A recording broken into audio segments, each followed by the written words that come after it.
World was loud, cruel, and proud. Kings ruled, but hearts were empty.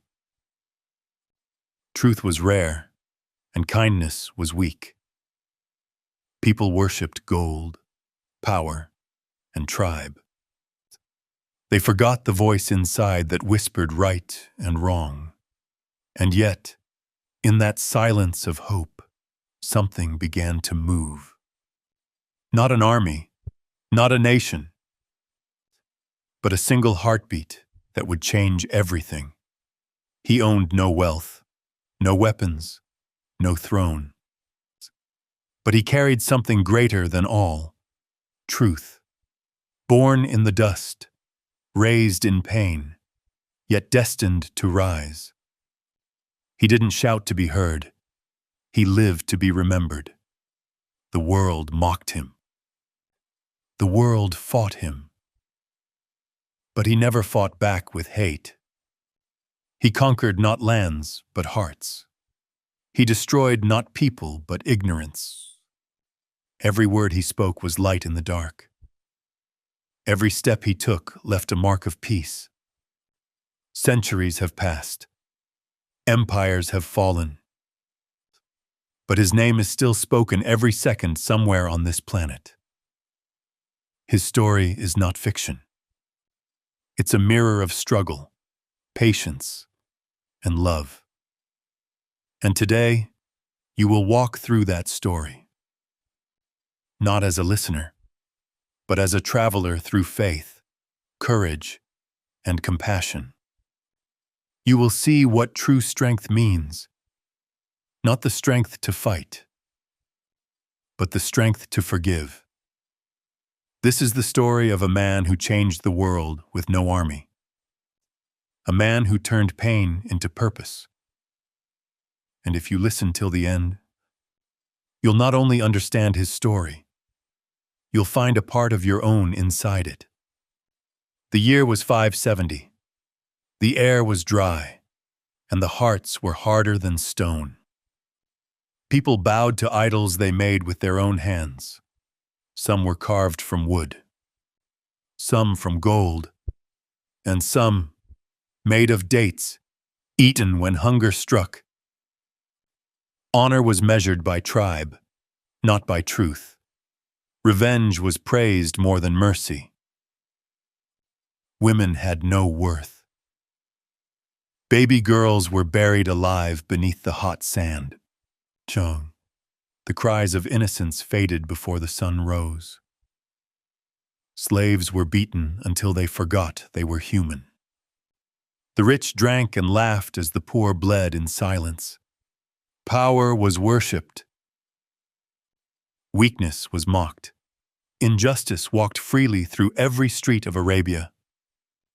Wars began over pride and ended in tears. Lies became law. Truth became rare. Hearts became blind. The desert burned with more than heat.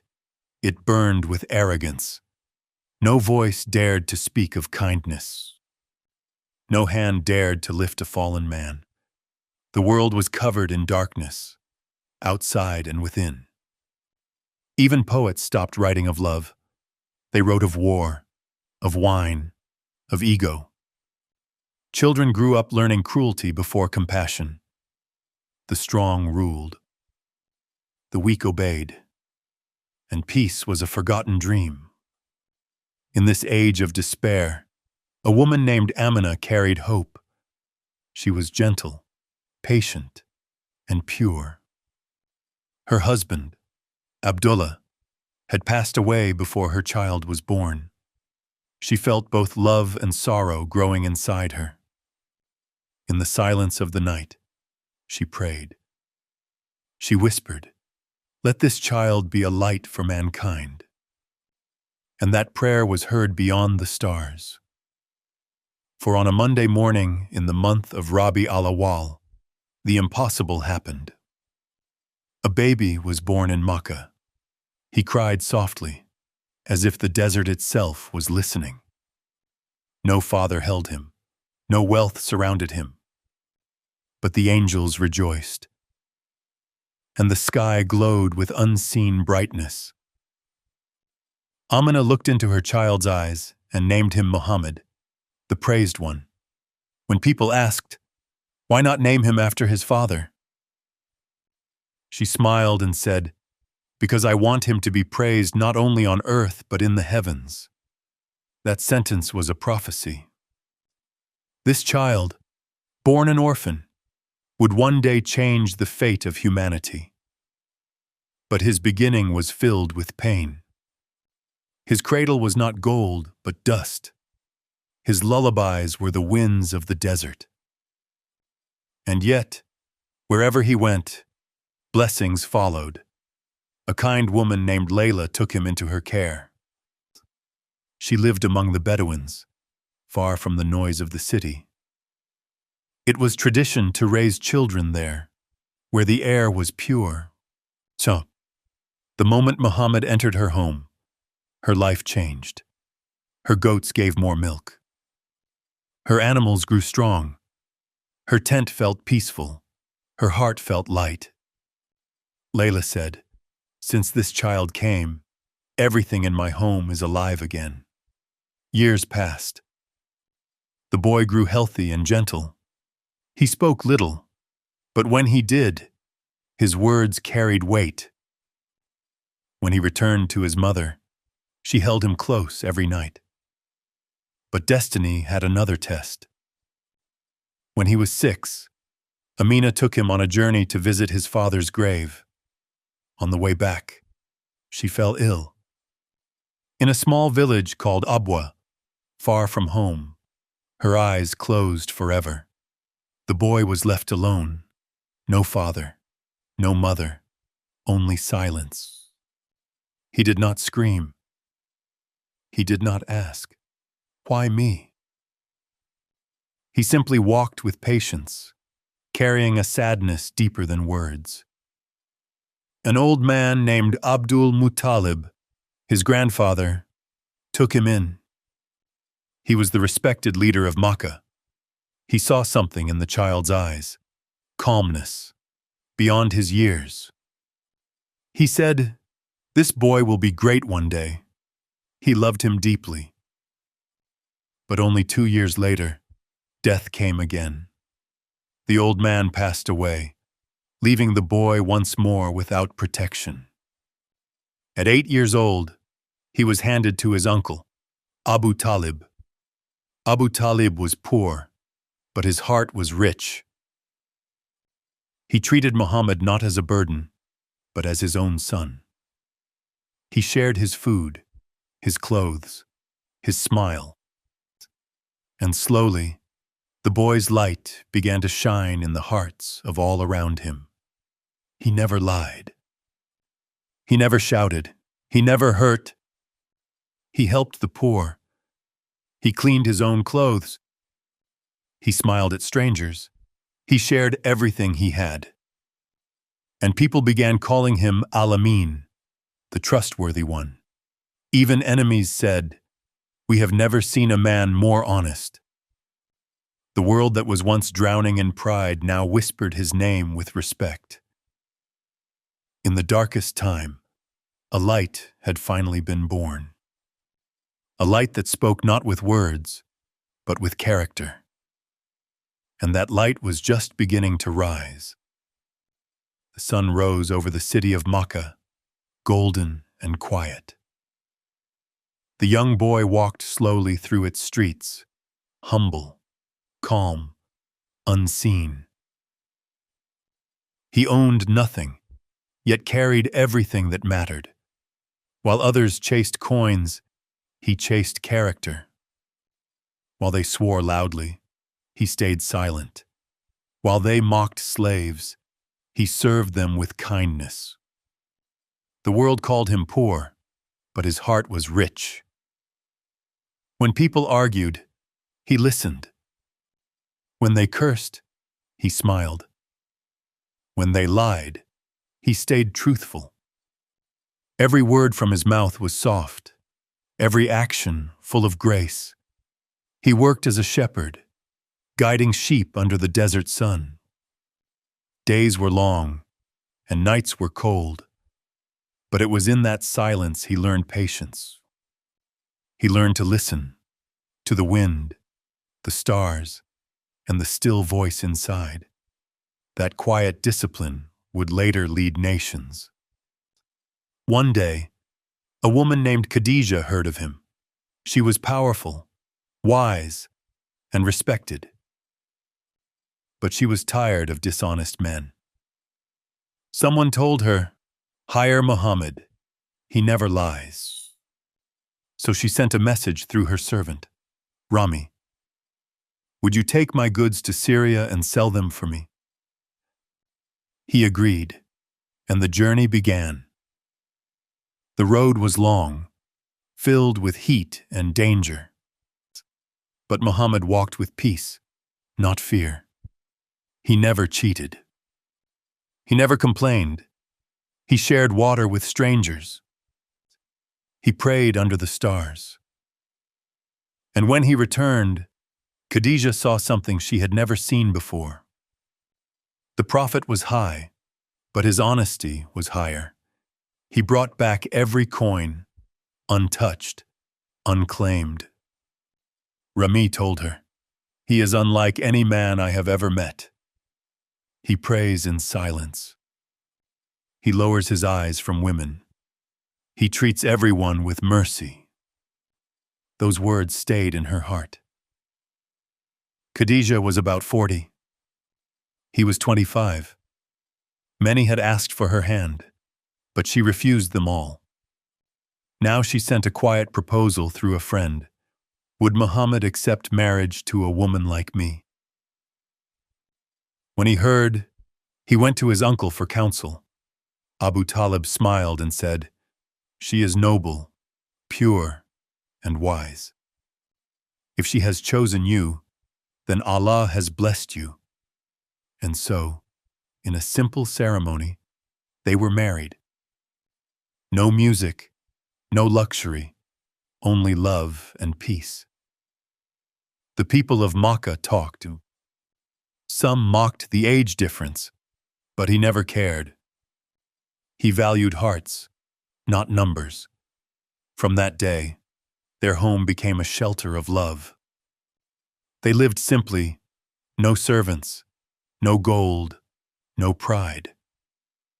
He mended his own clothes. She cooked with her own hands. Together, they laughed. Together, they prayed. And when trials came, they faced them side by side. They were not just husband and wife. They were partners in purpose. She believed in him when no one else did. When he doubted himself, she reminded him of his worth. When the world would later call him a liar, she would call him truth. They had children. Some lived. Some passed away young. When their son Qasim died, the prophet held him and cried softly. He said nothing, but prayed with tears. His pain was deep, but his faith was deeper. Through joy and loss, Khadijah stayed by him. She never complained, never doubted. And he never married another while she lived. That loyalty was rare in their time. But love that is real does not seek more. It seeks to give. Years passed. He was now in his late 30s. His reputation in Makkah grew stronger. Everyone called him Al-Amin, the trustworthy. People left their treasures in his hands, knowing he would guard them. When disputes arose, both sides called him to judge. Once, when tribes fought over who should place the sacred black stone, he solved it with wisdom. He laid the stone on a cloth, asked each tribe to hold one edge, and together they lifted it. Then he placed it with his own hands. The people cheered. This is true justice. But in his heart, he was restless. He saw idols around the Kaaba, people bowing to stone while ignoring the Creator. He saw the poor hungry while the rich wasted. He saw hearts blind though eyes were open. Every night, he walked alone to a cave outside the city. The cave of Hira. There, he sat in silence for hours, sometimes days. He watched the stars. He listened to the wind whisper through the rocks. He asked, "Where is the truth?" He had no teacher, no books, no priest, only a heart searching for meaning. The city below slept in ignorance, but on that mountain, something eternal was awakening. A man alone with his thoughts, a soul ready for revelation, and a world about to be changed forever. Even as a child, he was different. When others laughed at cruelty, he turned away. When boys stole from the market, he returned what wasn't his. He spoke few words, but every word mattered. He never lied, even when silence could save him. People said, "If Muhammad says it, it must be true." His honesty became his identity. He worked hard, not for wealth, but for dignity. He cared for orphans. He fed the hungry. He treated slaves as brothers. When an old woman cursed him, he carried her bag without a word. When she realized who he was, her tears replaced her anger. He smiled and said, "Do good even to those who hate you." That was his rule, long before revelation. He walked through Makkah quietly, greeting every soul with peace. He never mocked, never raised his voice, never broke a promise. He was gentle with children, respectful with elders, and when asked why he stayed humble, he said, "Because arrogance blinds the heart." At 20, he joined his uncle on trading journeys. He learned fairness among liars, patience among the greedy. Even his enemies trusted him with their gold. When people left their treasures for safekeeping, they always said, "Leave it with Al-Amin." He never disappointed them. He would sit under the stars, thinking deeply about life. He saw idols of stone worshipped as gods. He saw the poor treated like dirt. And in his heart grew a quiet sadness. He often said to his friend, "There must be more to life than this." He felt a pain no one else could name, the pain of watching people lose their souls. But he did not argue or condemn. He simply helped where he could. One night, a man ran to him in panic. Two tribes were about to fight over honor. He ran to stop them, speaking calmly, reminding them that revenge would only breed more blood. They listened. They dropped their swords, and peace returned. He was still young, yet his wisdom felt ancient. Soon, people began coming to him for judgment. When disputes arose, both sides said, "Let Muhammad decide." He never favored one over another. He listened to every story, then answered with justice and compassion. His fairness became legend. Once, during the rebuilding of the Kaaba, tribes argued over who should place the sacred black stone. Voices rose. Weapons were drawn. Then an elder said, "Let's ask Muhammad." When he arrived, they sighed in relief. He spread his cloak, placed the stone in the center, and asked each tribe to hold one corner. Together they lifted it to the wall.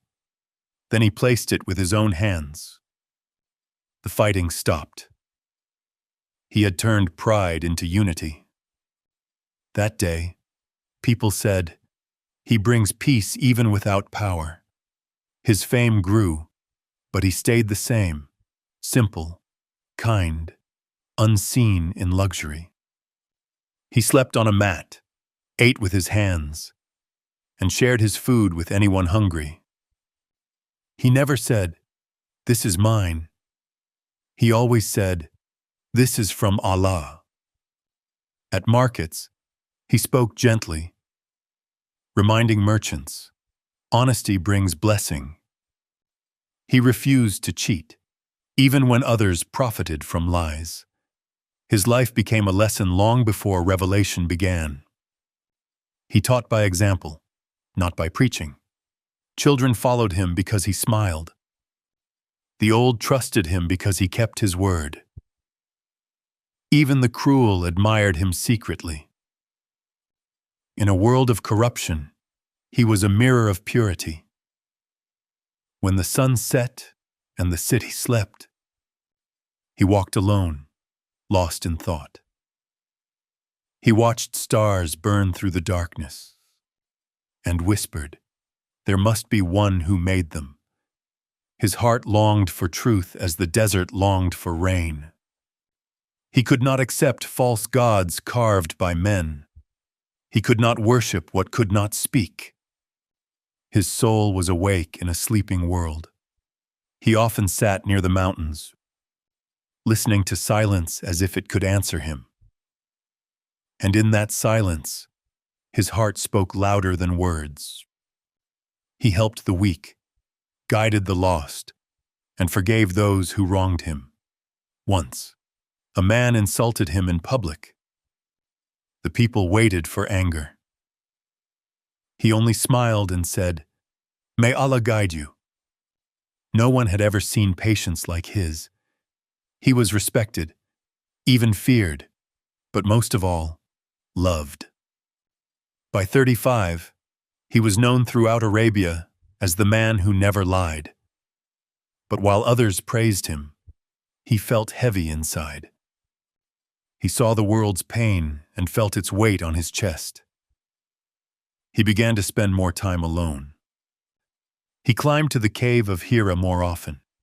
He would sit there, hour after hour, watching the valley below and asking, "What is truth? What is my purpose?"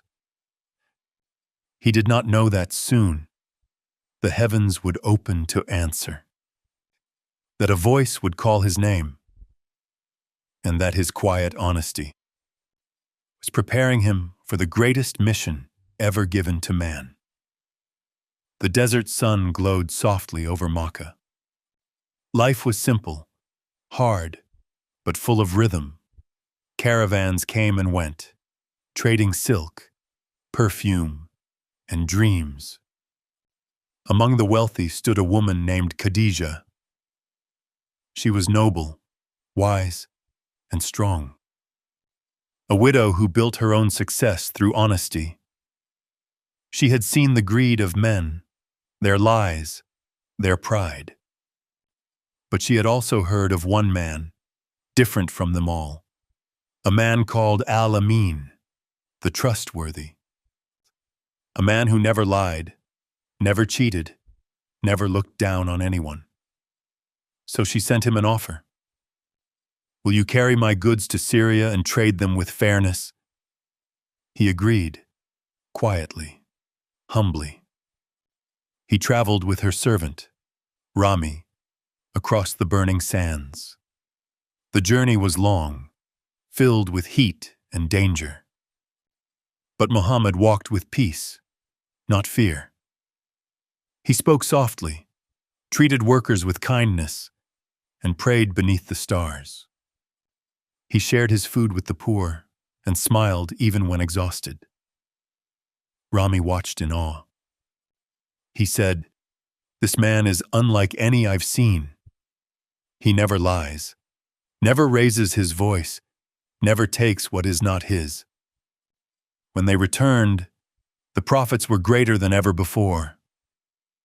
But Muhammad did not keep a single coin beyond what was fair. He brought everything back, counted, and said, "This is yours." Khadijah was moved, not by gold, but by his honesty. She felt peace in her heart when she saw him. She admired his gentleness, his calm strength, his humility. And soon, admiration became affection. Through a trusted friend, she sent him a message. "Would you accept marriage with a woman like me?" He was surprised.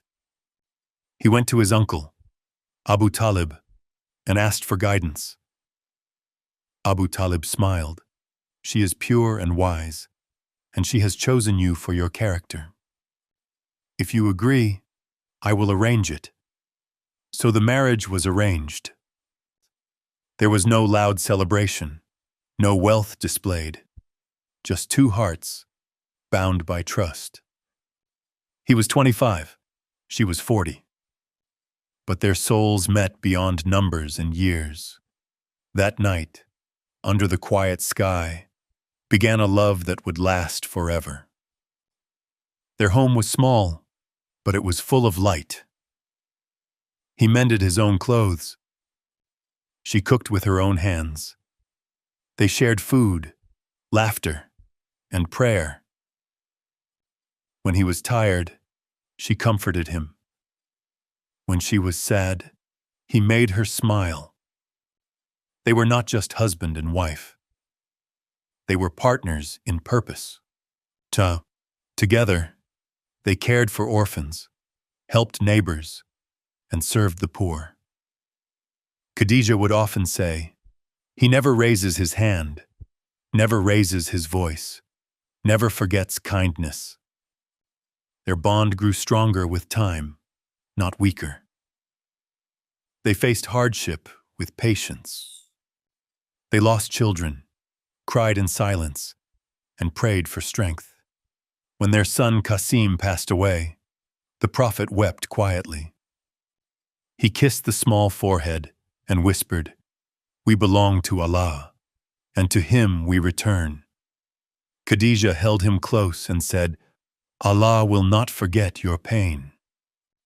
Through every storm, they stood together. Her love gave him peace. His faith gave her purpose. Their home became a sanctuary of mercy in a city drowning in pride. He never took another wife while she lived, not once. In an age where men married many, his heart belonged only to her. Even after her death, he spoke of her with tears. "She believed in me when no one else did," he would say. That is love. Years passed. Their home filled with blessings. Their daughter Fatima grew up watching her father's gentleness. She learned compassion by seeing it. And Khadija smiled knowing her husband's light would one day guide the world. As Muhammad reached his late 30s, the world around him darkened again. Idols filled the Kaaba. The rich forgot mercy. The poor starved in silence. And every day, he saw it all, the injustice, the pride, the blindness. He could not accept it. At night, he would leave the noise of Makkah and climb toward peace. To the mountain of Hira, he would sit alone in the cave, watching the city lights fade below. He prayed, not with rituals, but with longing. Where is the truth? He asked the night. He asked the stars. He asked the silence. And though no voice answered yet, he felt something deep inside, a pull toward something greater than himself. Khadija never questioned him. When he returned late, dusty and thoughtful, she welcomed him with warmth. She said, "Follow your heart. It knows what is right," and he did. He kept climbing. He kept searching. Until one night, on that same mountain, the world would finally answer him. Not through men, but through the voice of heaven itself. The cave was silent. The wind outside whispered through stone. Far below, the city of Makkah slept, lost in pride and illusion. But inside, one man sat awake, his heart heavy with questions. He had everything people admired: respect, love, peace. Yet something inside whispered, "There is more." He looked at the sky, stars shining like eyes of truth. He spoke softly. "Who created this? Who created me?" The idols carved in the city gave no answer. They stood lifeless, cold, empty. He could not bow to what man's hands had shaped. He longed for something greater, unseen, pure. So every few nights, he climbed the mountain again. His steps were slow but steady. He carried a little food, a little water, and a heart full of silence. He would sit inside the cave of Hira for hours. No sound, no company, just thought. He watched dawn break over the desert. He listened to the heartbeat of creation, and in that quiet, he began to see. He saw greed destroy mercy. He saw pride blind wisdom. He saw the rich build walls and the poor lose hope. He saw humanity forgetting the one who gave them breath. He often whispered, "How can people worship what cannot hear, cannot help?" The world was asleep, but his soul was awake. He would pray, not with words, but with tears. He would ask, not for power, but for truth. Nights passed into weeks. He began to feel the mountain itself breathing with him. The stars seemed to pulse with a hidden rhythm. He felt closer to something beyond sight, beyond sound. Something infinite, something merciful. He did not know what was coming. He only knew he must keep searching. At home, Khadijah watched him leave with quiet understanding. She never stopped him. She never doubted him. When he returned, tired and dusty, she greeted him with warmth. She said, "Follow what your heart tells you. He who made the stars will not let you lose your way." Those words gave him strength. So he continued his retreats, longer each time. His thoughts grew deeper, his silence heavier. One night, as the wind cooled the desert, he stood outside the cave. He looked up at the sky, endless and full of stars. He whispered, "O Lord of the heavens, guide me." And that night, everything changed. A light appeared, bright, blinding, alive. He turned away, his heart racing. The cave trembled. A voice spoke. "Red." He froze. His voice broke. "I cannot read." Again, the command came, calm, powerful, infinite. "Red," he gasped. "I cannot read." The third time, the voice surrounded him. Not in his ears, but deep inside his soul. "Rad, in the name of your Lord who created." The air filled with light. His heart felt both fear and peace. He trembled, his body shaking. He did not understand. He only knew that the heavens had spoken. The voice faded. The light withdrew. The cave was silent again. He stood there, trembling, his breath shallow. The stars above now felt closer, brighter. He ran down the mountain, his robe torn by rocks. He reached home, his heart pounding. "Khadijah, cover me. Cover me," he cried. She wrapped him in a cloak, her hands gentle, her eyes calm. "What happened?" she whispered. He told her everything. The light, the voice, the words. She listened. She did not doubt. She said, "By Allah, He will never disgrace you. You help the poor. You speak truth. You care for the weak. You carry the burdens of others. Allah will never leave you." Her words became his strength. She took him to her cousin, a wise old scholar named Warka.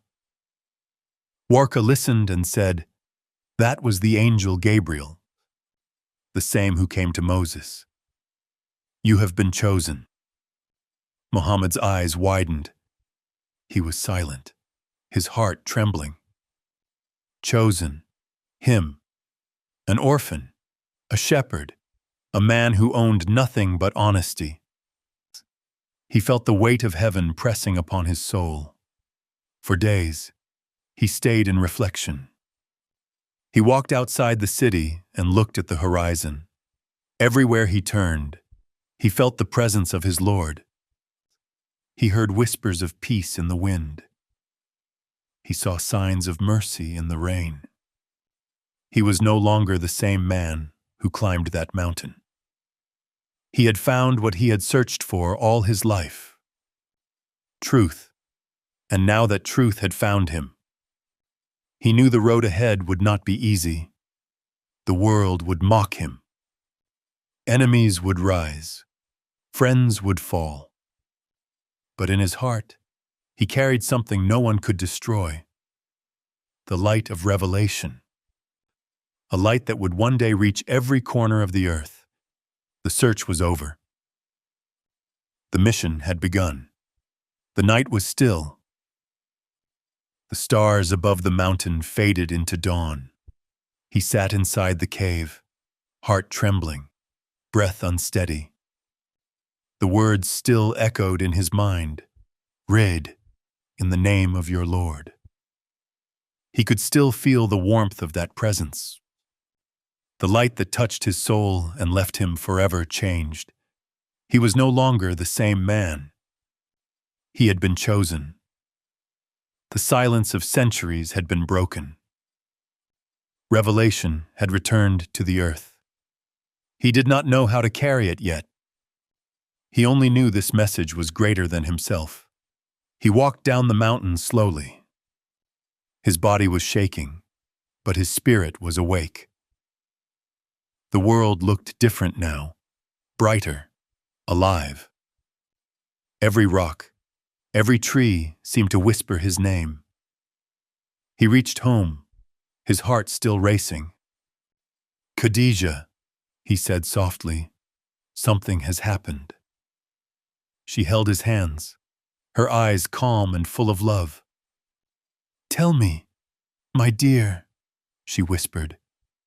He told her everything: the light, the angel, the voice that called him. Her tears filled with awe, not fear.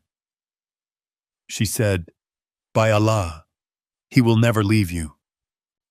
You help the poor, you feed the hungry, you speak truth when others lie. You honor guests and care for the weak. Allah will never abandon you." Those words healed his trembling heart. He felt peace again. Khadijah took him to her cousin, the wise elder Warka. The old man listened carefully, his face pale with wonder. He said, "That was the same angel who came to Moses. You are the messenger of this time." The words struck deep. Messenger. Him. An orphan from Makkah with no army, no power. Muhammad's eyes filled with tears. He whispered, "How can I carry such a burden?" Warka smiled gently. "Your Lord will guide you. But know this, your people will reject you. They will fight you, but truth will win." Those words were both comfort and warning. Days passed. Muhammad waited, praying, listening. No new message came. The silence was heavy, almost unbearable. He walked alone through valleys, wondering if he had done something wrong. Had the light left him? Was he forgotten? But he kept faith, even when no answer came. Then one morning, the silence broke again. A new command descended, clear and powerful. O you who are wrapped, stand and warn, purify yourself. Avoid evil. Be patient for the sake of your Lord. The mission had begun. He could no longer stay silent. He went to the one person he trusted most. Khadijah believed instantly. She was the first Muslim, the first heart touched by the light. Then came his cousin Ali, only 10 years old. He saw the Prophet pray and asked, "What is this?" When told about the one God, he said, "This is truth. I will follow it." The third believer was Zayd, his adopted son, a former slave. He said, "How could I not believe in the man who freed me?" And then came Abu Bakr, his loyal friend. When the Prophet shared the revelation, Abu Bakr said without hesitation, "If it comes from you, it is the truth." 4 souls. That was the beginning of Islam. No noise, no banners, just faith, pure and quiet. For 3 years, he preached in secret. He gathered people in small groups, in homes, in the shadows. He taught them words no one had ever heard before. That there is only one God, that all people are equal, that kindness is greater than power, and that life is a test, not a game. He told them, "The richest among you is not he who owns the most, but he whose heart is richest in faith." Those who listened felt something stir inside, a peace they had never known. But the leaders of Makkah grew uneasy. They whispered, "He is changing people. He is making slaves and masters stand as equals. He is destroying our gods." They began to mock him. They said, "He is a poet, a madman, a magician." But everyone who knew him said the same words, "He never lies." So the people were torn. Their minds doubted, but their hearts believed. The Prophet kept teaching quietly, never forcing, never shouting. He said, "There is no compulsion in faith. Truth stands clear from falsehood." When people insulted him, he smiled. When they cursed him, he prayed for them. He said, "They do not know. One day, they will understand." His voice spread like dawn across the desert. Light moves silently, but it always reaches where it must. The first revelation had done its work. The seed was planted. The message was alive, and though the world did not yet know it, the story of mercy had begun, a story that would outlast kings, outshine empires, and echo in every heart that seeks truth. The same voice that once called him red was now calling all of humanity to wake. The city of Makkah began to whisper. Something new was spreading quietly, too quiet to ignore. A message that spoke of one God, of mercy, of justice. The rich called it dangerous. The poor called it hope. But to the Prophet, it was simply truth. He gathered with his small group of followers in silence. They met in hidden rooms, in the back of homes, beneath the stars. There was no money, no power, only faith. The first to believe was Khadijah, his rock, his comfort. Then young Ali, pure-hearted, curious, brave. Then Zayd, once a slave, now free in both body and soul. Then Abu Bakr, wise, respected, gentle in speech but firm in faith.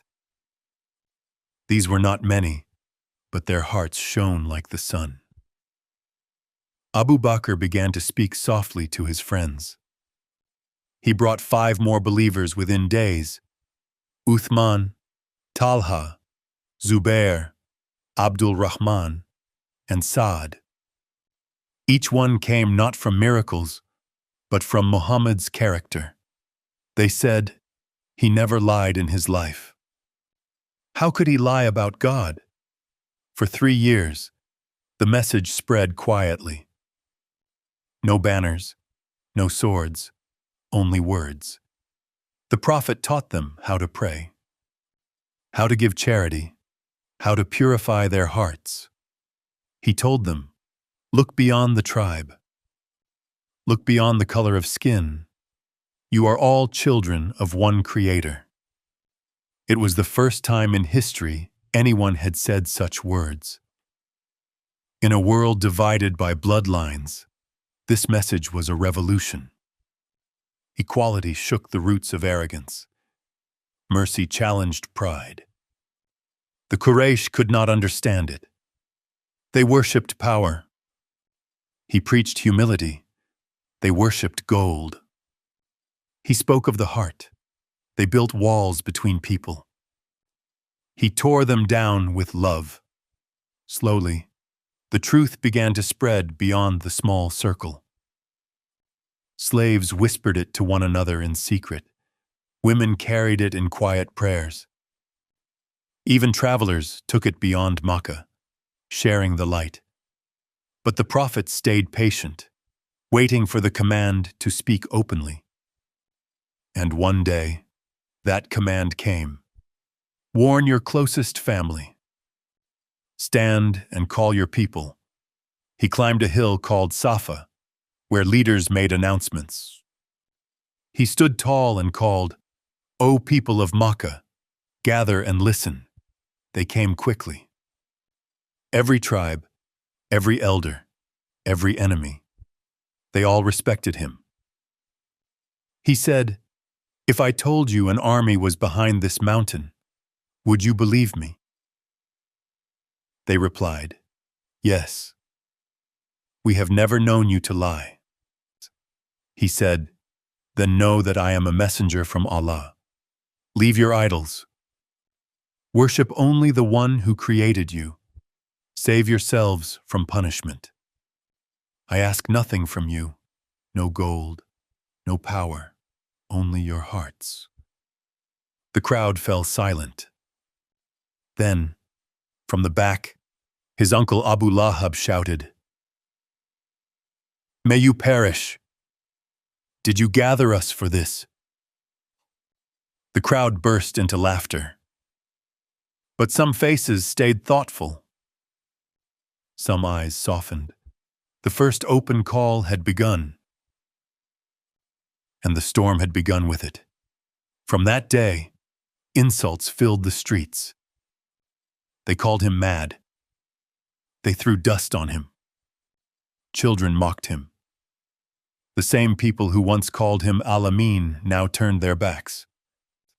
But he never cursed them. He said, "O Allah, guide my people. They do not know." He kept walking through the city with peace in his step.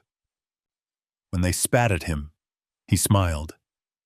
When they threw thorns in his path, he cleaned them quietly. He told his followers, "Do not fight back. Patience is stronger than anger." His message was mercy, even to those who hated him.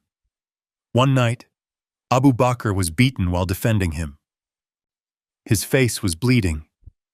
When he woke, his first words were, "Is the Prophet safe?"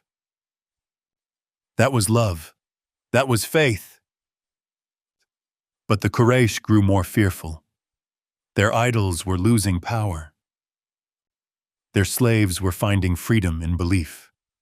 So they gathered in secret and said, "We cannot kill him. His tribe will fight us. But we can break his followers. We can silence the message."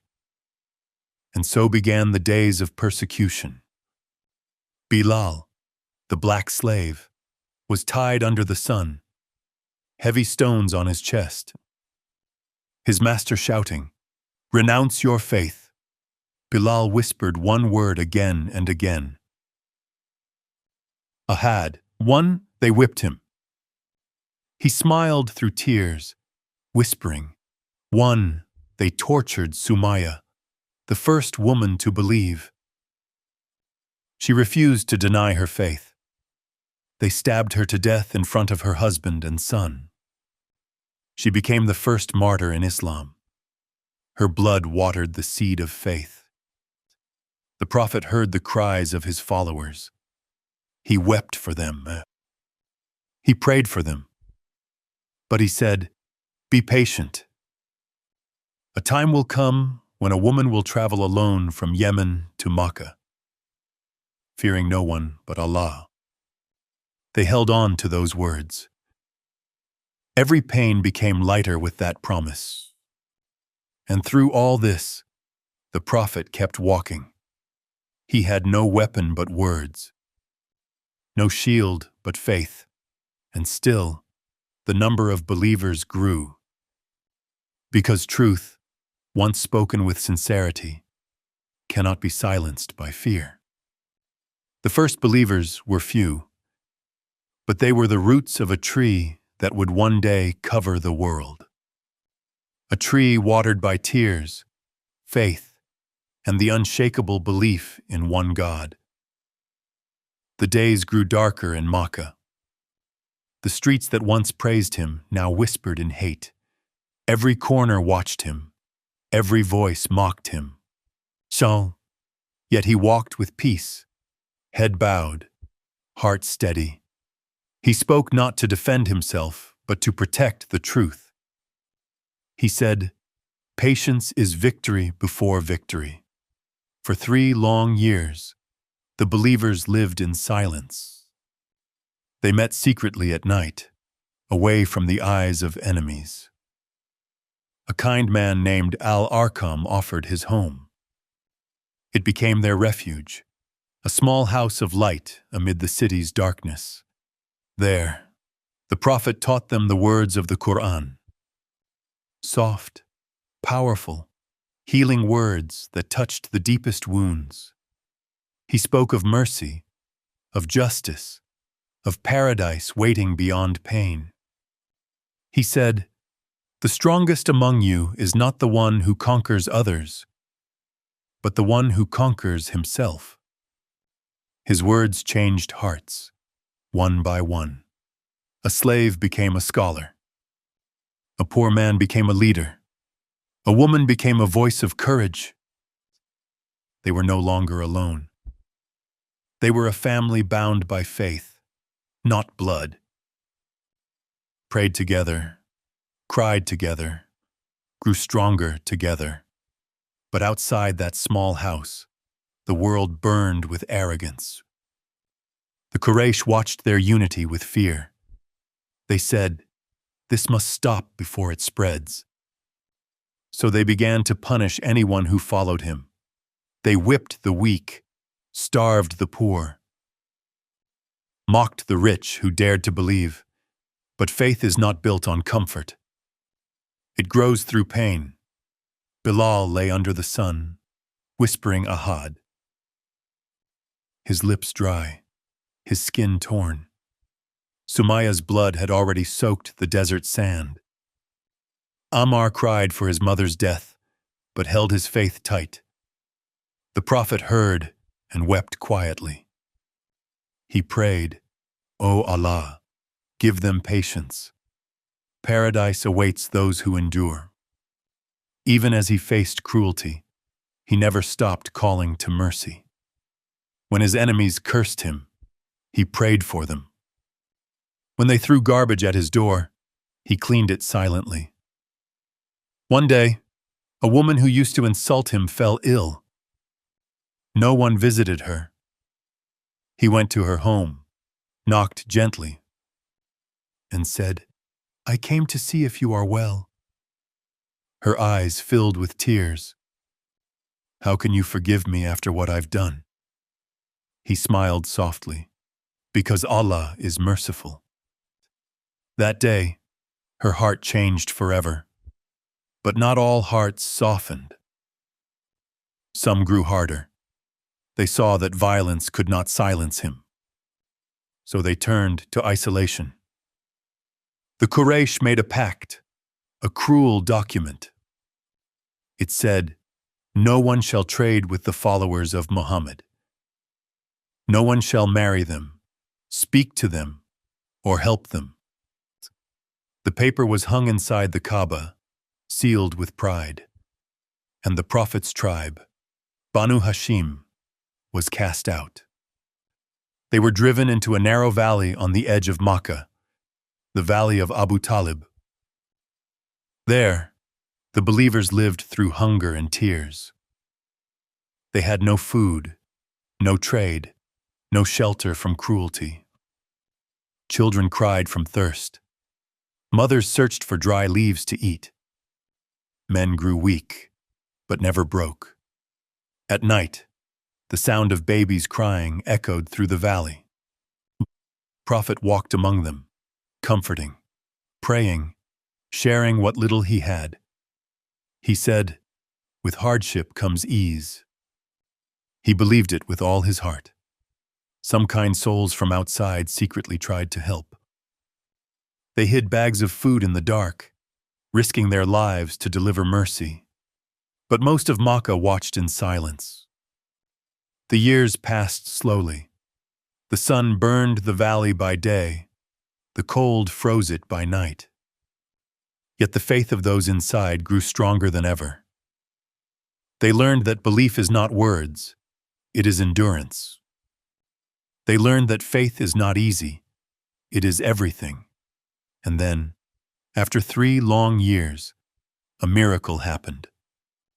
A man named Mutim, not a Muslim, walked to the Kaaba and said, "This boycott is cruelty." He called others to join him. When they went to remove the document, they found it eaten by insects. Every word except one line in your name, O Allah.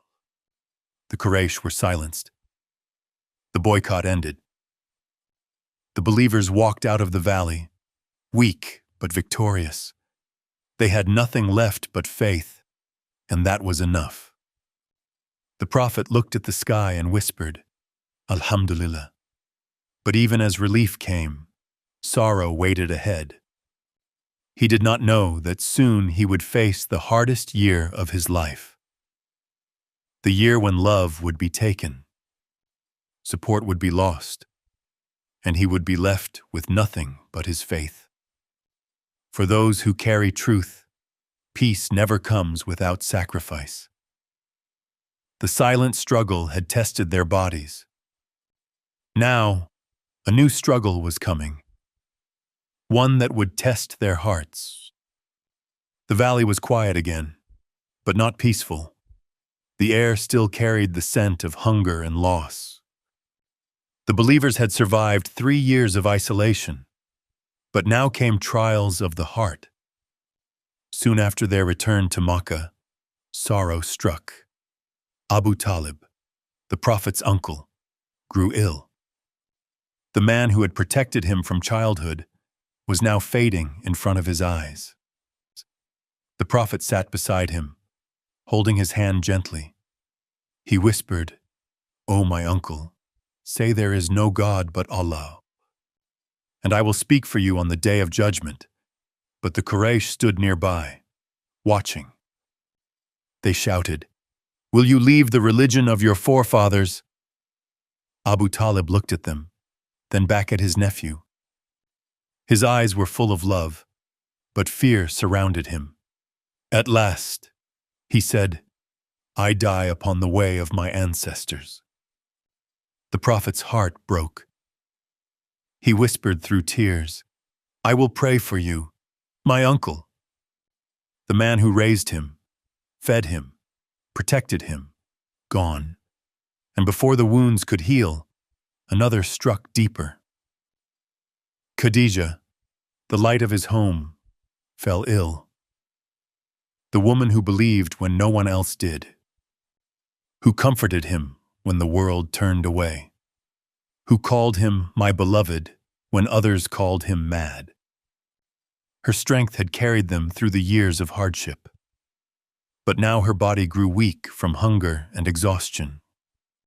He sat beside her, his eyes heavy with pain. She smiled softly. You have done enough, my love, she whispered. Do not be sad. Allah is with you.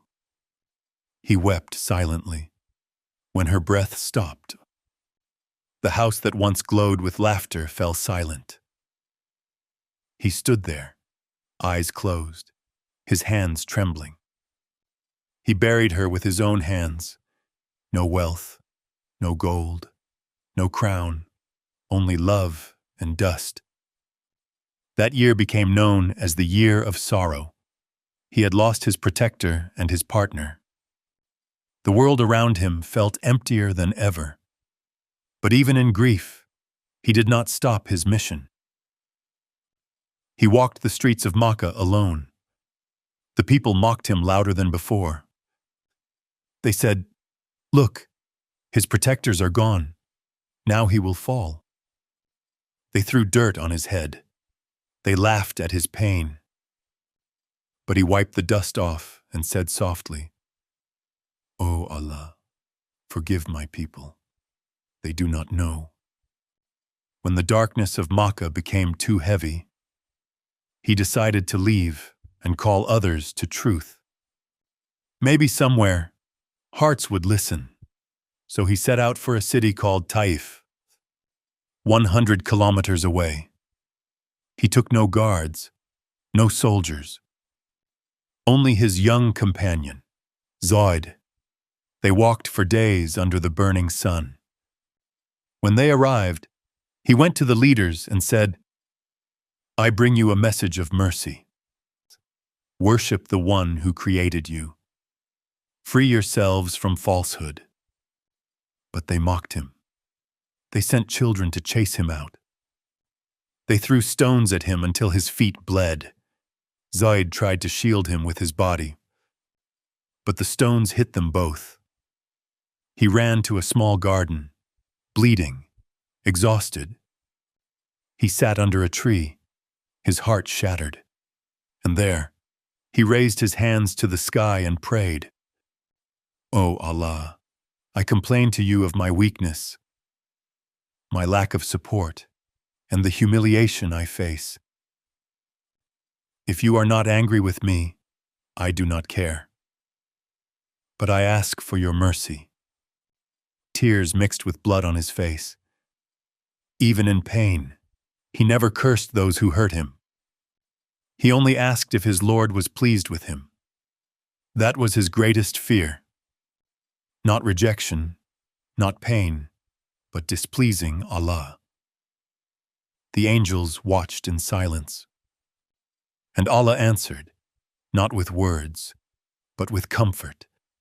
The prophet looked up and saw a cloud above him. From it came the angel Gabriel. He said, Allah has heard your prayer. If you wish, I will crush this city between mountains. But the prophet said, No. Perhaps their children will one day believe mercy where others would seek revenge, hope where others would see only despair.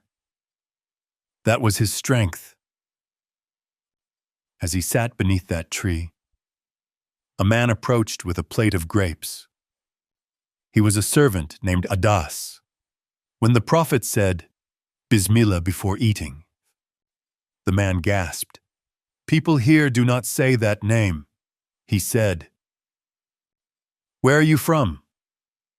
The prophet replied, I am from Makkah, and you? Adas said, from Nineveh.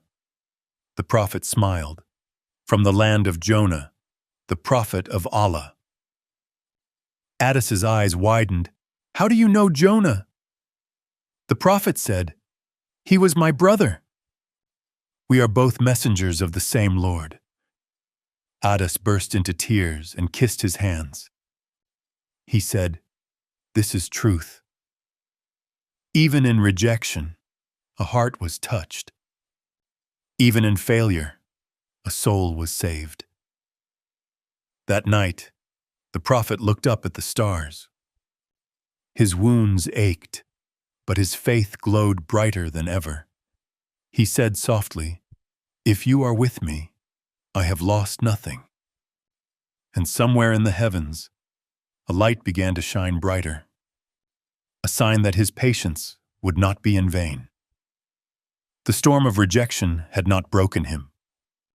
It had only made him stronger, because every wound of the heart, when carried with faith, becomes a door to purpose.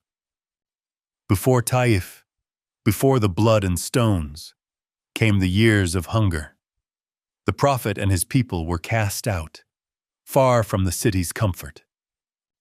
They were sent to the valley of Abu Talib, dry, silent, cruel. The Quraysh wrote a pact and hung it in the Kaaba. It said no one shall trade, sell, marry, or speak to Muhammad's tribe. A wall of hatred surrounded them, built by greed and pride. Inside the valley, life turned into a struggle for survival. Children cried at night with empty stomachs. Mothers searched the sand for anything to eat. Men chewed dry leaves just to keep breathing. The wind carried the sound of hunger through the mountains. But not a single believer left his faith. Not one. They whispered the name of Allah through the pain. They prayed even as tears fell on dry earth. The prophet walked among them every day. He shared what little food he had, even when his own lips cracked from thirst. He said, be patient. With hardship comes ease. Those words became their strength. For 3 long years, they lived like shadows. No light, no rest, no mercy from those outside. At night, the desert grew cold. The stars above felt closer than the city that had abandoned them. Sometimes, kind hearts tried to help in secret. A man named Hisham hid sacks of food at the valley's edge. A woman named Hakim sent milk under the cover of night. They risked their lives for compassion. The prophet prayed for them, and Allah protected them. But most of Makkah stayed silent. They turned their faces away from the suffering of their own kin. The Quraysh celebrated their power, while the children of believers cried from hunger. One night, Abu Talib heard the soft whimpers of babies. He looked at Muhammad, tears in his eyes. How long must this go on? The prophet replied gently, as long as Allah wills. But he never forgets the patient. The next morning, he gathered the people and prayed under the fading sun. His voice was weak, but his heart was unbreakable. He said, O Allah, see what they do to your servants. His prayer rose to the sky, and Allah answered. In the Kaaba, where the Quraysh kept their document of cruelty, something unseen began to happen. Termites crept across the parchment. They ate the words of hatred line by line, until only one phrase remained in your name, O Allah. Days later, one of the Quraysh, a man named Mut'im ibn Adi, could bear the silence no longer. He stood among the leaders and said, This is not honor, This is oppression. Our hearts have become harder than stone. They tried to silence him. Sutong. But truth has a voice that cannot be buried. He walked into the Kaaba, tore down the document, and saw that it had already been destroyed by insects. Only the words, "In your name, O Allah," remained untouched. He shouted, "Look, Allah himself has judged this pact." The Quraysh were silent. Their pride broke for a moment. And so, the boycott ended. 3 years of hunger ended not with war, but with the will of Allah and the courage of a few. The believers walked out of the valley weak, thin, but stronger than ever in faith. Their faces were pale, but their hearts were glowing with light. The prophet stood on the edge of the valley and looked back. He whispered, "Patience always wins." But deep inside, he knew more trials were coming. Because truth, once freed, must face the world again. When they returned to Makkah, the city felt colder than before. The Quraysh were not finished. They could not understand how hunger had not broken him. They said, "He has survived, but he will not rise again." They were wrong. The prophet's love for his people grew even deeper. He said, "If they will not listen, I will find others who will." His eyes were full of determination. He had lost food, comfort, and safety, but not faith. And faith is stronger than fire, stronger than fear. That year became a mark in history, a lesson for every soul who suffers for what is right. Hunger may break the body, but it purifies the heart. Pain may silence the voice, but it strengthens the message. The prophet walked out of the valley not as a victim, but as a leader of unshakable belief. He looked up at the sky, where the stars shimmered like promises, and somewhere beyond them, his Lord was preparing something greater, a miracle that no hunger, no pain, no man could ever stop. The years of hunger had ended. The years of revelation were just beginning. The valley was behind them, but the pain remained. The believers were free, yet their hearts still ached from loss. And for the prophet, the test was far from over. 2 of the greatest lights in his life were fading. Abu Talib, the uncle who raised him, who shielded him from harm since childhood, grew weaker by the day. His hair had turned white, his voice softer. But his love for his nephew never changed. He called Muhammad to his side. The prophet held his hand and whispered, "O my uncle, say there is no God but Allah, so I can speak for you before him."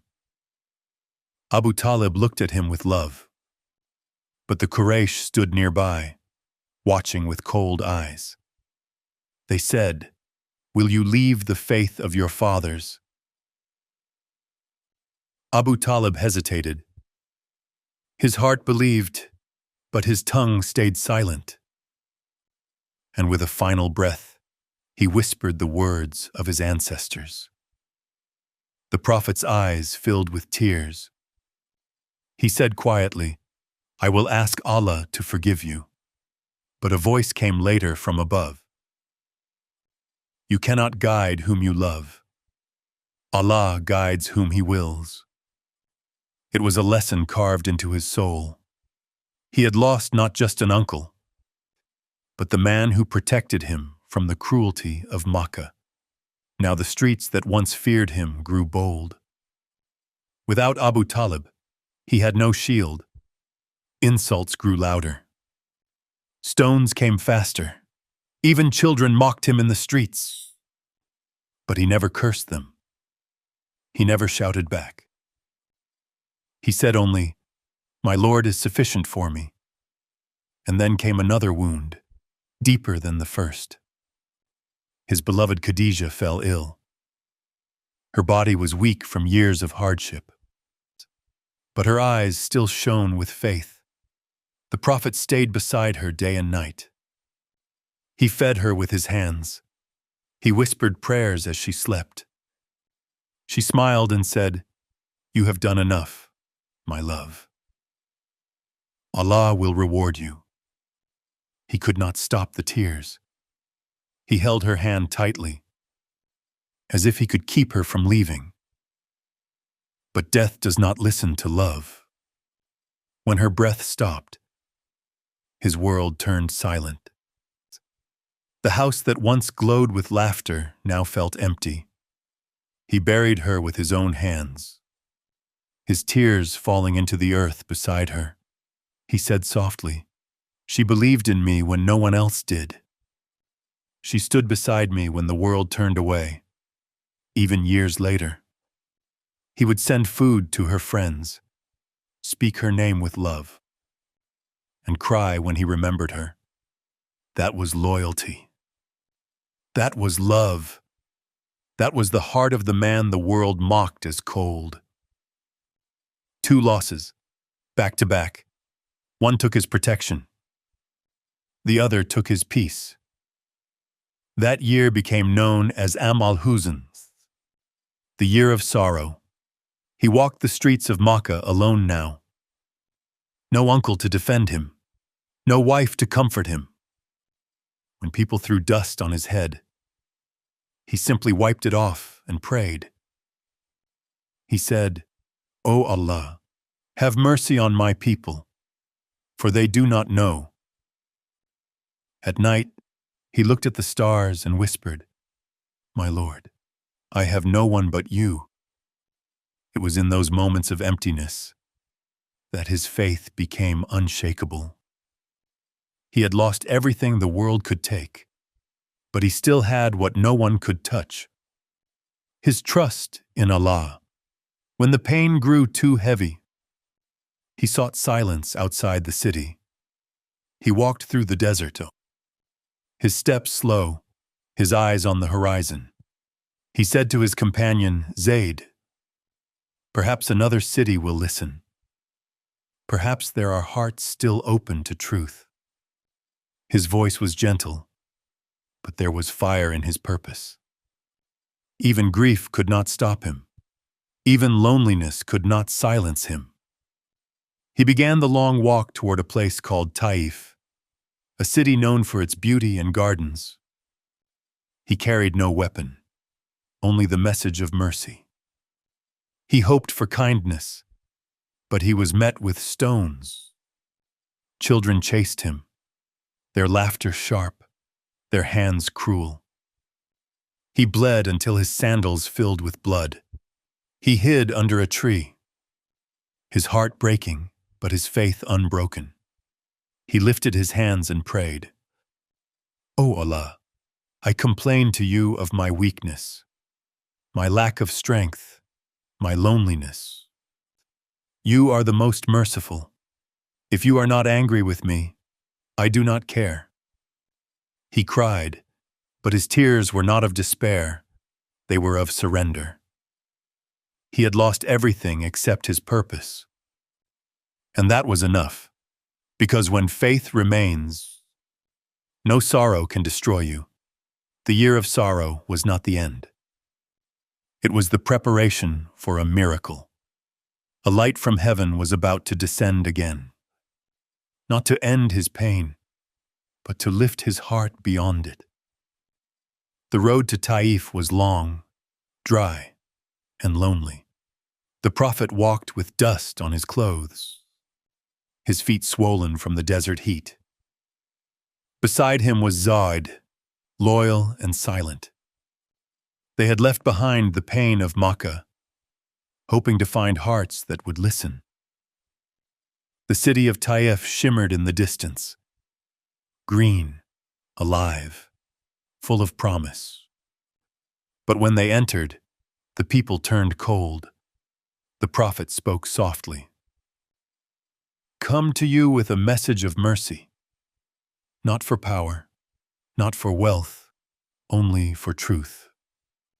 The leaders laughed. They said, "Could Allah not find anyone better than you?" Their words were sharp, but their hatred sharper. They mocked him in front of their people, sent servants to chase him away. Then came the children, small hands, holding stones. They threw them while laughing. Each rock struck his body. Each laugh cut his heart deeper than the wound. Blood filled his sandals. Zayd tried to protect him. But they were surrounded, pushed from the city like outcasts. They ran until they reached a garden outside the town. The prophet sat under a tree, his head bowed, his robe torn, his feet bleeding. He closed his eyes and whispered, "O Allah, I complain to you of my weakness, my lack of support, and the way people treat me. If you are not angry with me, I do not care. But your mercy is all I ask for." Those words rose to the heavens. Even the angels trembled at his humility. He did not curse his enemies. He did not ask for revenge. He only asked, "Are you still pleased with me?" That was his greatest fear, to lose the love of his Lord. The sky above Taif grew silent. Then a cloud moved gently toward the garden. From it descended the angel Gabriel. He said, "Allah has heard your prayer. If you command, I will crush this city between two mountains." The prophet lifted his head. His eyes filled with tears, not anger. He said, "No, Gabriel. I hope their children will one day believe in Allah." Gabriel bowed in awe. Mercy greater than pain, love stronger than hate. That was the heart of Muhammad. He sat under the tree until the bleeding stopped. Then he stood, limping, his clothes torn, his spirit shining brighter than ever. As he rested, a servant named Adas approached with a bowl of grapes. He was a stranger, sent by his master, who watched from afar. So, when the prophet reached for the grapes, he said softly, "Bismillah." Adas froze. People here do not say that name. The prophet smiled. "Where are you from, my brother?" Adas said, "From Nineveh." The prophet's eyes lit up. "From the land of Yunus, the prophet of Allah." Adas stepped closer, shocked. "How do you know Yunus?" He replied, "He was my brother. He was a prophet, and I am a prophet." Adas dropped to his knees. Tears filled his eyes. He kissed the prophet's hands and said, "You speak the truth." The prophet looked toward the sky and whispered, "Even here, O Lord, you send hearts to believe." A single soul had accepted faith in a city that threw stones. Even one heart was enough.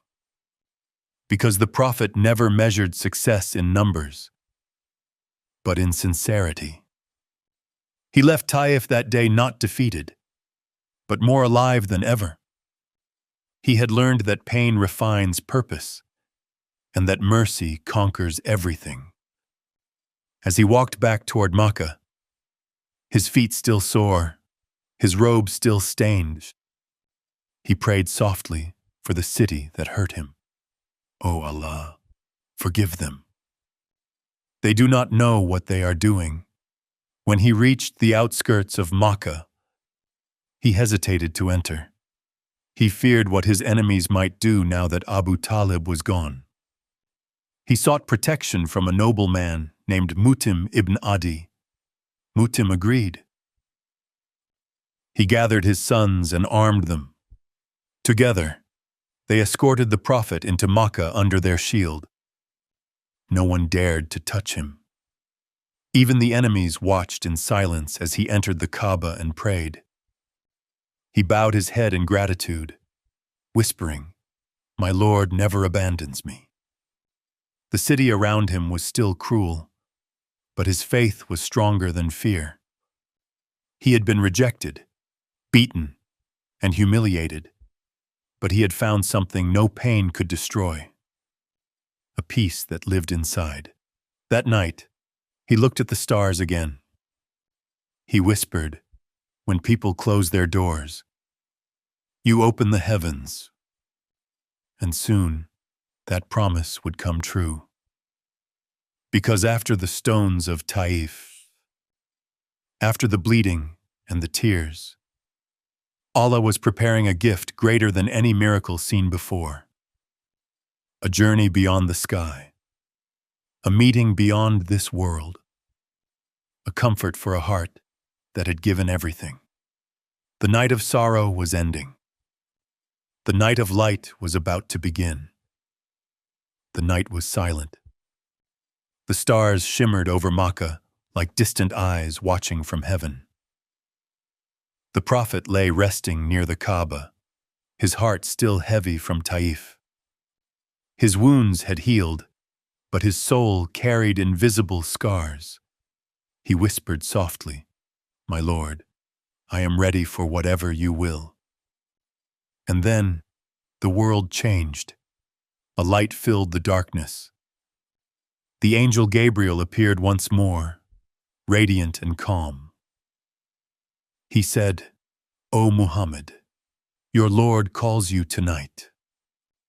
Beside him stood a creature white and bright, smaller than a horse, larger than a donkey, with wings of light. Gabriel said, "This is Al-Barak. Ride it." The prophet touched it gently. It trembled, then calmed under his hand. And in an instant, they rose. Across desert and mountain, faster than lightning. The wind whispered his name as they flew. The cities below faded into dust and distance, until they reached a place far to the north. A city called Jerusalem, Al-Quds. There stood a sacred mosque, Al-Aqsa. The prophet entered it and found waiting within a gathering of souls: Abraham, Moses, Jesus, Joseph, David, all the prophets of old. They greeted him with smiles of light. Gabriel said, "Lead them in prayer." The prophet stepped forward and led them, the last prophet, guiding all who came before him. It was a sign, the completion of a chain of truth. When the prayer ended, Gabriel said, "The journey is not over. Follow me." They rose again, upward. Through the sky, through the stars, through the unseen. This was the Miraj, the ascension. They reached the first heaven, and a voice asked, "Who is it?" Gabriel replied, "It is Gabriel, with Muhammad." "Has he been called?" the voice asked. "Yes," Gabriel said, and the gates opened. Light poured through. Inside, the prophet met Adam, the father of mankind. Adam smiled and said, "Welcome, noble son." Then they ascended to the second heaven. There, he met Yahya John and Isa Jesus. They greeted him with peace. In the third heaven, he met Yusuf Joseph, whose beauty shone like a mirror of paradise. In the fourth, Idris Enoch. In the fifth, Harun Aaron. In the sixth, Musa Moses, who wept upon seeing him. When asked why, Moses said, "A young messenger will come after me, and his followers will be greater than mine. And then came the seventh heaven, a realm beyond imagination. There, the prophet met Abraham, leaning against Al-Bayt al-Mamur, the heavenly Kaaba around which angels make pilgrimage. Gabriel stopped and said, "This is as far as I can go. If I step forward, I will be consumed by the light. But you are invited." The prophet walked forward alone. He came to a place called Sidrat al-Muntaha, the lote tree of the utmost boundary. Beyond it, no creation had ever gone. There, everything was silent. No sound, no time, no space. He felt the presence of his Lord. We do not know what he saw. We do not know how it looked. But we know he was surrounded by peace so deep, it erased all pain. And there, Allah spoke to him directly. From that divine meeting came the greatest gift, the command of Salah, prayer. At first, 50 prayers a day. As the prophet descended, he met Moses again. Moses said, "Your people will not bear that. Go back and ask your Lord to make it lighter." The prophet returned and asked, and Allah reduced it to 40, then 30, then 20, until it became 5. Allah said, "They are 5 in number, but 50 in reward." The prophet smiled. He had been given mercy upon mercy. Then he was shown the wonders of creation, the rivers of paradise, the fire of punishment, the angels praising endlessly, and souls waiting for judgment. He saw the rewards for honesty, for patience, for prayer. He saw the pain of those who lied, who cheated, who oppressed. Everything he saw was a message for mankind. And then, as dawn neared, he was brought back to Jerusalem, and from there, back to Makkah. The entire journey, from earth to heaven and back, had taken only one night. When he awoke, he felt peace in his chest. He went to Khadijah's cousin's home, then to the Kaaba, and told the people what he had seen. They laughed. They shouted, "Impossible. We traveled to Jerusalem in weeks. You claim to have gone there and to heaven in one night." Some believers hesitated. Their faith trembled. But one man stood tall, Abu Bakr. He said, "If Muhammad said it, then it is the truth." And from that day, he was called As-Siddiq, the truthful. The prophet described Al-Aqsa in detail. Every pillar, every gate, even the caravan he passed on the road. Days later, travelers confirmed everything he had said. The mockers fell silent, but the believers' hearts soared.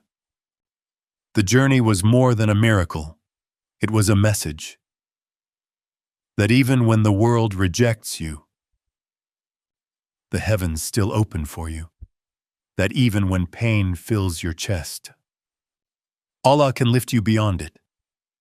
And that every believer, through prayer, can ascend 5 times a day to speak with the Lord who spoke to his beloved that night. Morning light spread across the desert. Makkah woke, proud and defiant. But the prophet's heart looked toward the horizon. He had faced years of mockery, pain, and rejection. He had lost Khadijah, lost Abu Talib, lost comfort. Yet still, he stood, gentle, patient, unbroken. After the night journey, his faith grew even stronger. He now knew when the earth turns its back, the heavens still open their doors. But his mission in Makkah was reaching its limit. The Quraysh had made life unbearable for believers. Torture spread. Fear grew. Hope seemed thin. Still, the Prophet said, "Do not lose faith. The promise of Allah is near." Each year, tribes came to Makkah for pilgrimage. They brought news, stories, and questions. And one year, a small group from a city called Yathrib arrived. They heard his message and listened quietly. Their hearts recognized truth before their minds did. They said, "We have heard of a prophet to come. Maybe you are the one." He spoke to them of mercy, justice, and unity. He said, "Worship one God. Do not oppress. Do not lie. Do not betray." They believed without hesitation. They returned home with his words burning bright in their hearts. A year later, they came again, 12 people this time. They made a pledge beneath the night sky. It was called the First Pledge of Aqaba. They promised, "We will believe in Allah, speak the truth, and obey the Prophet." The Prophet sent a teacher named Mus'ab ibn Umair with them. He was young, noble, once rich, now simple. He went to Yathrib and spread Islam with wisdom and love. Within months, the city changed. Hearts opened, families embraced faith. Next year, 73 men and 2 women came. They made a second pledge, stronger, deeper. They said, "We will protect you as we protect our own families. Come to us, O Messenger of Allah."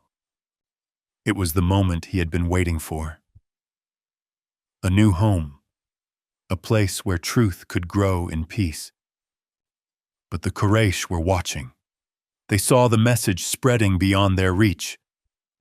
Fear filled their hearts. They gathered secretly in Dar al-Nadwa. One said, "Let us imprison him." Another said, "Exile him." But the worst among them, Abu Jahl, said, "No, let us kill him. We'll take one man from each tribe to strike together, so no tribe can be blamed." They agreed. That night, assassins surrounded his house. They waited for dawn to strike. But Allah had another plan. The Prophet told his cousin Ali, "Sleep in my bed tonight. They will not harm you." Ali nodded, fearless. He lay down in the Prophet's place, covered by his cloak. Meanwhile, the Prophet slipped out silently. He took a handful of dust, threw it toward the assassins, and recited, "And we placed a barrier before them and behind them. And we covered them, so they cannot see, they stood blinded. Their eyes open yet unable to see him pass. He walked through them, unseen, untouched. He went to his closest companion, Abu Bakr. He said, "We have been given permission. It is time." Together, they left the city under the veil of night. The journey had begun. The Hijra, the migration to Medina. They traveled in the opposite direction first, hiding from their pursuers. They found shelter in the cave of Thor. For 3 days, they stayed there, while the Quraysh searched the desert in fury. At one point, the assassins stood at the mouth of the cave. Abu Bakr whispered, trembling, "O Messenger of Allah, if they look down, they will see us." The Prophet smiled gently. Do not be afraid. Allah is with us. Outside, a spider spun a web over the cave's entrance. A dove made a nest and laid eggs. When the Quraysh saw it, they said, "No one could be inside. The web is unbroken." And they left. When danger passed, the Prophet and Abu Bakr continued their journey. The desert was vast and merciless. The sun burned, but their faith was a shade that never faded. They rested by rocks, drank little water, and prayed under the stars. Guided by hope, guarded by destiny, after days of travel, they saw the palm trees of Yathrib rising in the distance. The people of the city were waiting. Men, women, and children climbed rooftops, looking toward the horizon every morning. When they finally saw him, the city erupted in joy. They sang, "Tala'a al-Badru alayna." The full moon has risen upon us. The Prophet smiled.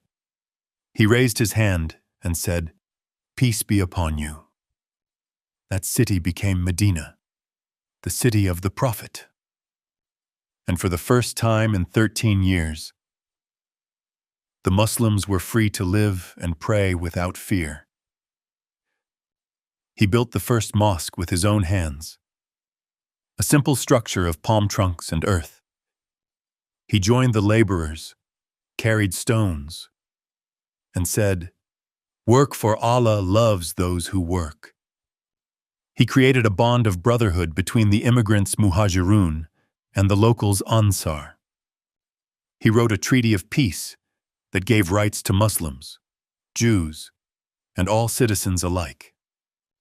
No empire had ever done this before. No king, no ruler, only a man of faith. Medina became a city of justice, equality, and light. The Prophet finally had a home, not built of walls, but of hearts. And the call of truth would soon rise from its streets, reaching the world beyond the desert. The city of Medina was calm, but the winds of war were rising. The Quraysh could not bear their defeat. They had lost control, lost pride, lost power. They said, "We will crush him before his faith spreads further." But the believers were few, poor, tired, and unprepared for battle. Yet their faith was stronger than any sword. They trusted that Allah would never abandon them. And so came the first great test, the Battle of Badr. A year after the Hijrah, news came that a Quraysh caravan led by Abu Sufyan was returning from Syria. The Prophet called his companions. "We will intercept the caravan, not for greed, but for justice. For what they took from us in Makkah, they set out, only 313 men. They had 2 horses and 70 camels. Their weapons were few. Their hearts were pure. The Quraysh came with 1,000 men, armored and arrogant. When the two sides met near the wells of Badr, the desert went silent. The Prophet raised his hands and prayed, "O Allah, if this small group is destroyed, there will be no one left to worship you." Tears fell from his eyes as he prayed. Then he stood, calm and fearless, and said to his men, "Stand firm, paradise lies beneath your swords." The battle began. Dust rose, steel clashed, cries echoed. But unseen soldiers filled the sky, angels sent by Allah. They struck fear into the hearts of the Quraysh. By sunset, the believers stood victorious. The mighty Quraysh fled. leaving behind their dead and their pride. It was a miracle written in history. 313 defeated 1,000, not by power, but by faith. When the prophet walked among the fallen, he did not boast. He said, "This victory is from Allah alone." But the Quraysh's rage grew hotter. The next year, they returned 3,000 soldiers, their hearts burning with revenge. They marched toward Medina. The prophet prepared 700 men to defend the city. They met at the mountain of Uhud. Before the battle, he gave one command to his archers: "Stay on the hill. Do not move no matter what happens." The battle began. The believers fought bravely. The Quraysh began to retreat. Victory seemed near. But some archers saw the spoils left behind. They forgot the command. They left their posts to collect them. And from behind the mountain, the Quraysh cavalry attacked. Chaos erupted. Many fell. The prophet was struck. Blood flowed from his face. His tooth broke. His helmet shattered. His body wounded. Yet he stood firm and called out, "Come to me, I am the messenger of Allah." His companions rushed to shield him. They carried him to safety. The Quraysh thought he had died, but when they learned he lived, they withdrew in confusion. The prophet wept, not for himself, but for those who disobeyed and died. He said softly, "If they had stayed, victory would have remained ours." It was a painful lesson, that disobedience brings defeat, even in faith. But he did not scold them. He forgave them, for mercy was his nature. He said, "Allah has promised us both days, a day of joy and a day of trial." Months passed. The believers rebuilt their strength. But the Quraysh were not done. They gathered tribes and armies. 10,000 soldiers marching toward Medina. The prophet called his companions. A man named Salman, from Persia, stood and said, "In my homeland, we dig trenches around the city for defense." The prophet nodded. He loved wisdom no matter where it came from. And so, for days, men worked with their hands in the cold wind. Digging deep trenches around Medina, the prophet worked beside them, carrying earth, hungry and tired. When someone complained of hunger, he lifted his shirt, showing 2 stones tied to his own stomach. Even in war, he shared the pain of his people. When the Quraysh arrived, they were shocked. They had never seen such a defense. Their horses could not cross the trench. They camped outside, angry and helpless. For weeks, they surrounded the city, hoping to starve the Muslims out. The believers grew cold and hungry, but their hearts stayed firm. The prophet prayed, "O Allah, turn their hearts away. You are the best of protectors." Then, one night, a storm rose. Winds howled through the desert. Tents flew. Fires died. Fear gripped the Quraysh. They fled into the darkness. When dawn came, the battlefield was empty. The Muslims stood victorious, without a single sword raised. It was the battle of the trench, won not by strength, but by strategy and faith. After that day, the Quraysh never again marched on Medina. Their pride was broken, their power fading, and the message of Islam began to spread across Arabia. The prophet said, Now the truth will reach every home. Whether of stone or of mud, the battles of faith had purified the believers. They had learned patience in loss, gratitude in victory, and trust in Allah through all. And soon, they would face not war, but peace, a test even greater than battle. After years of battle, Medina finally knew calm. The believers prayed in peace. Children laughed in the streets again. The Prophet would often smile and say, "Now we will build with hearts, not with swords." But deep within, he longed for one thing: to return to Makkah, to the Kaaba, to the house built by Abraham for the worship of one God. 13 years had passed since he was driven out. He said to his companions, "Let us go for Umrah, not to fight, but to worship." They agreed with joy. Over 1,000 set out, dressed in white. No weapons, no armor, only faith. They carried no banners of war, only the call, "Labbaik, Allahumma labbaik." The sound echoed through the desert like thunder of peace. When the Quraysh heard, they panicked. They said, "He comes to invade." But spies returned saying, "He carries no swords, no shields. He comes in peace." Still, fear clouded their hearts. They sent soldiers to block his path. The Prophet camped at a place called Hudaybiyah, just outside the city.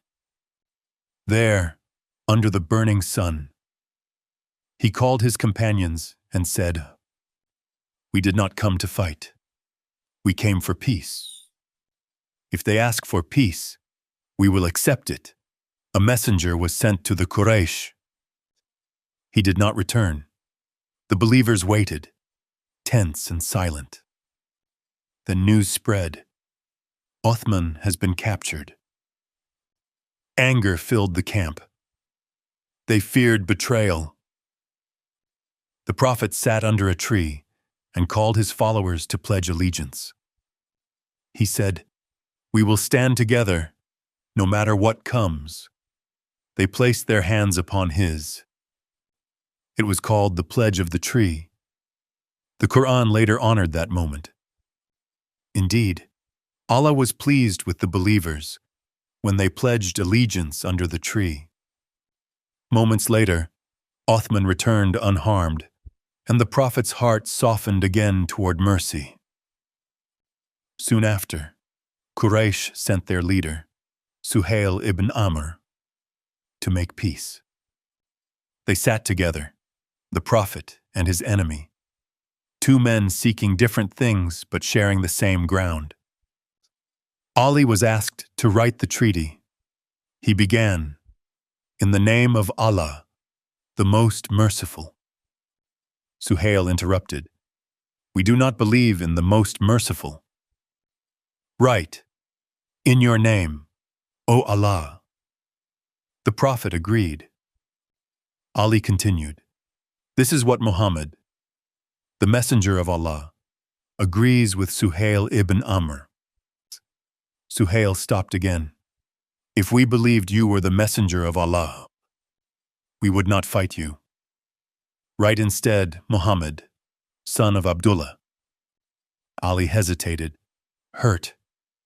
But the Prophet said calmly, "Erase it, Ali. I am still Muhammad, the son of Abdullah. Humility greater than pride. Patience greater than anger." The terms of the treaty seemed unfair. The Muslims would not enter Makkah this year. They would return home and come back next year.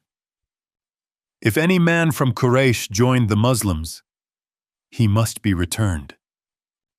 But if a Muslim went to Quraysh, they could keep him. Many companions were upset. Umar said, "Are we not right? Are they not wrong?" The prophet replied, "Yes, then why accept humiliation?" He answered, "Because Allah promised victory, and I trust His promise." The companions fell silent. They obeyed, even when their hearts burned. They shaved their heads, sacrificed their animals, and began the journey home. It felt like defeat. But the prophet smiled softly and said, "This is a clear victory. They did not understand then, but they would soon see." In the months that followed, peace opened doors that war could not. Tribes from across Arabia came to Medina. They wanted to know about this man who chose peace over pride. They listened. They believed. More people embraced Islam in 2 years of peace than in all the years of battle before. Even some Quraysh leaders began to think, perhaps he truly is chosen by God. The prophet would say, "A single heart guided is better than all the gold in the world." One day, a young man escaped Makkah and reached Medina. His wrists were tied, his back scarred. He said, "I fled to you for freedom." But under the treaty, he had to be returned. The prophet kept his word. The man was taken back, but he escaped again and built a small camp by the sea. Other believers who were trapped in Makkah joined him. They began stopping Quraysh caravans, forcing the Quraysh themselves to ask the prophet to remove that clause of the treaty. The balance had shifted. The peace that looked like weakness became a weapon stronger than war. Soon after, Allah revealed, "Indeed, we have given you a clear victory." The companions wept in joy. They finally saw what the prophet had seen all along, that patience is not surrender, and humility is not weakness.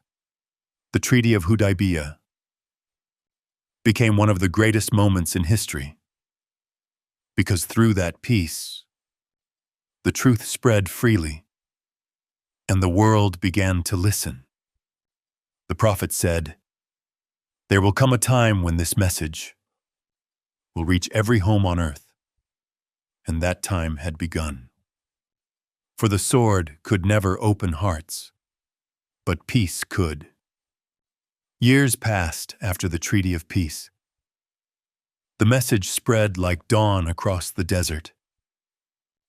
Tribes came from every corner to Medina, not to fight, but to learn. The prophet welcomed each one with a smile. He said, "The best among you is the one who brings peace." But in Makkah, some hearts still burned with pride. The Quraysh had promised peace, yet they broke their own word. One night, their allies attacked a Muslim tribe, killing the innocent under the cover of darkness. A survivor fled to Medina and cried, "O Messenger of Allah, they have broken the treaty." The prophet listened, silent but firm. He said, "Then it is time." He gathered his companions, not with hatred, but with purpose. "No revenge," he said. "Only justice and peace." He ordered preparations quietly. 10,000 believers answered his call. 10,000 hearts united not by greed, but by faith. No trumpet of war sounded. No banner of conquest waved. The prophet's command was clear. Do not harm those who do not fight.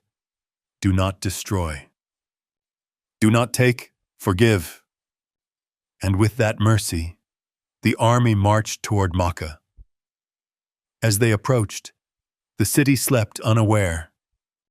Fires glowed in the distance, a sea of light stretching across the valley. Abu Sufyan, once the fiercest enemy, rode out to see for himself. He was captured and brought before the Prophet. Muhammad looked at him, not with anger, but compassion. "Have you not seen, Abu Sufyan, that there is no God but Allah?" Abu Sufyan hesitated. Then, with a trembling voice, he said, "Yes, truly, you are the messenger of Allah." The Prophet smiled. He said, "Whoever enters Abu Sufyan's house will be safe. Whoever lays down his arms will be safe. Whoever stays in his home will be safe." It was not a threat, it was forgiveness. Abu Sufyan ran back to the city, shouting, "Run to safety. Muhammad brings peace." At dawn, the army entered Makkah. No swords raised, no fires burning, no blood spilled. The Prophet rode humbly on his camel, his head bowed in gratitude. He wore no crown, for his victory was not over people, but over hatred itself. He rode to the Kaaba, the same house from which he had been driven out 13 years before. He entered it quietly. Inside stood 360 idols, each one a symbol of mankind's arrogance. He pointed at them one by one, reciting, "Truth has come, and falsehood has vanished. Indeed, falsehood is bound to perish." The idols fell, crashing to the ground. The house of God was pure again. The Prophet raised his hands and prayed, "Praise be to Allah, who fulfilled his promise and gave victory to his servant." Then he turned to the people of Makkah, the same faces that had insulted him, thrown stones, and forced him into exile. They stood trembling, expecting punishment. He looked at them and said softly, "What do you think I will do to you today?" They whispered, "You are a noble brother, son of a noble brother." He said, "Then go! You are free. No revenge, no humiliation, only forgiveness." That day, the conqueror of Makkah became the conqueror of hearts. Tears filled the eyes of those who once mocked him. Men who once plotted his death now placed their heads at his feet, saying, "We bear witness there is no God but Allah." The Prophet walked to the Kaaba again. He prayed for his people, not against them. He said, "O Allah, guide them, for they are my people." And just like that, the city that once rejected him became the center of faith for the world. That day was not just a victory of power, it was a victory of mercy. He did not seek revenge for Taif. He did not recall the stones, the hunger, the loss. He remembered only the mercy of his Lord. He said, "If Allah forgave me, how can I not forgive them?" He appointed leaders with fairness. He restored justice. He gave amnesty to all. He even forgave Hind, the woman who had ordered the killing of his uncle Hamza. When she approached trembling, he said, "There is no blame upon you today." And she wept, whispering, "You are truly a man of mercy." That night, Makkah was silent. The fires of hatred had died. Only the sound of prayer filled the air. The Prophet stood alone by the Kaaba, his face lit by the moon.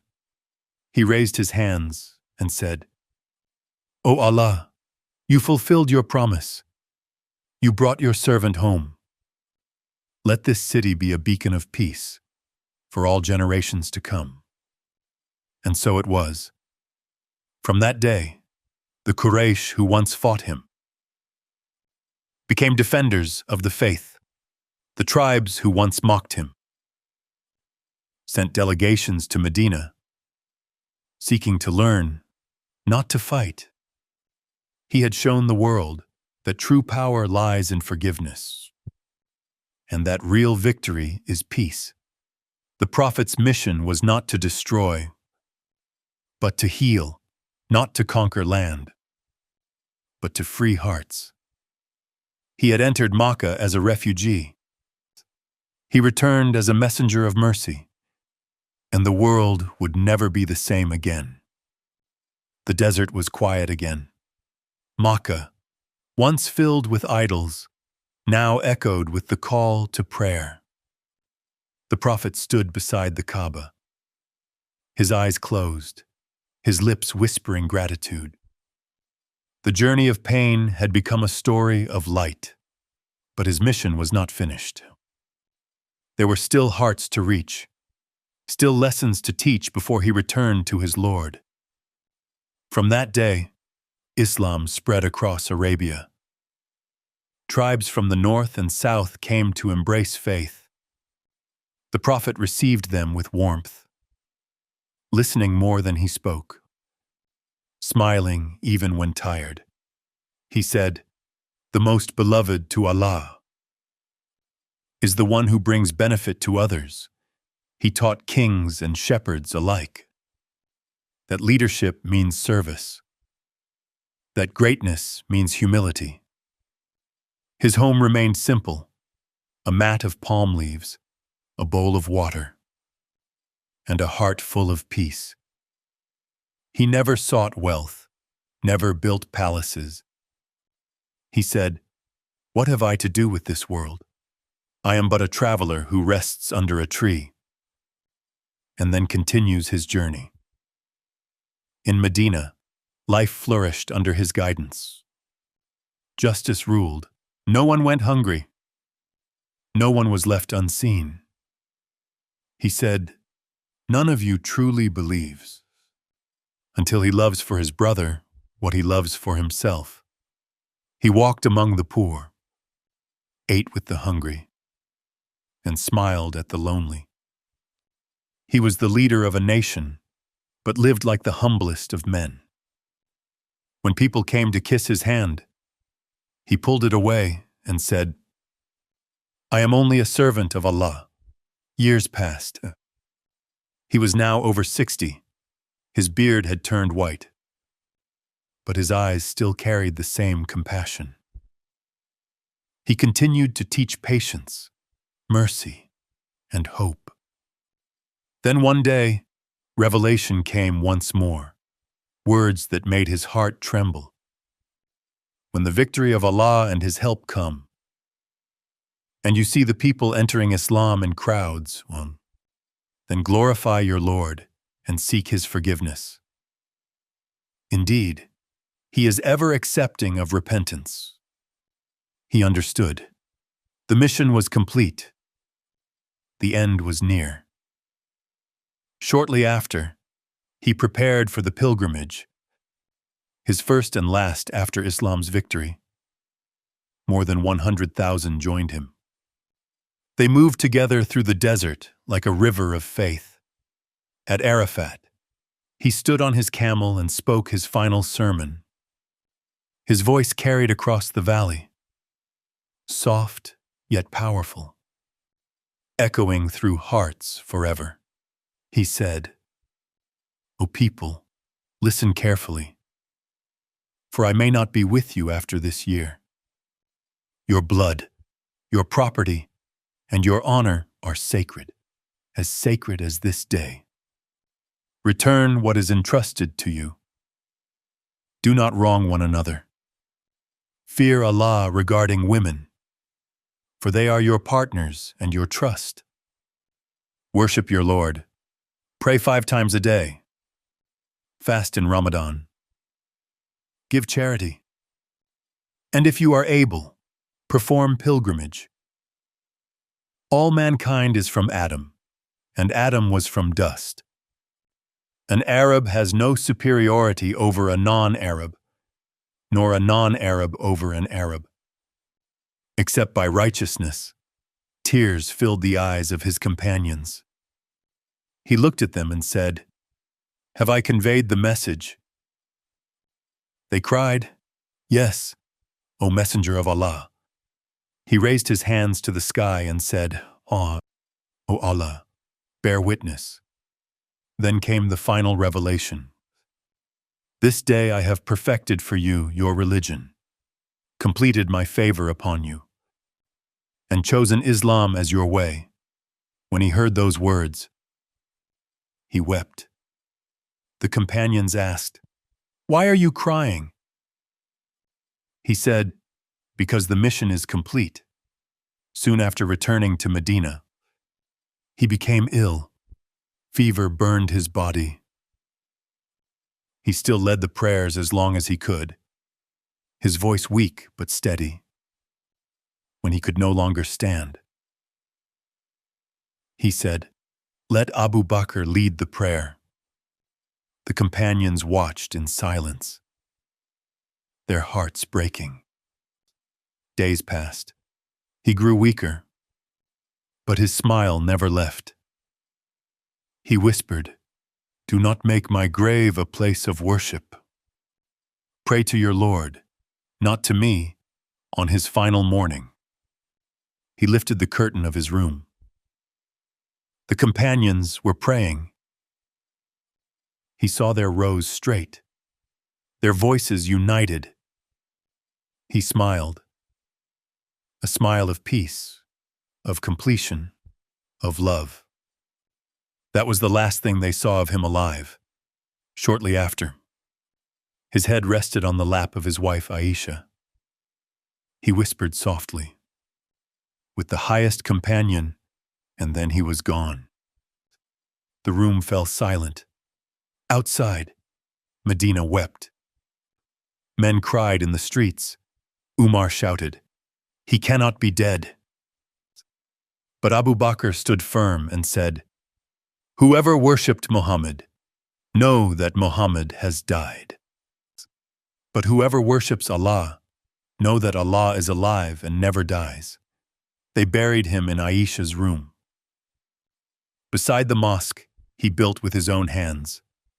The call to prayer still echoes from that place today. His body rests in the earth, but his light still lives in hearts.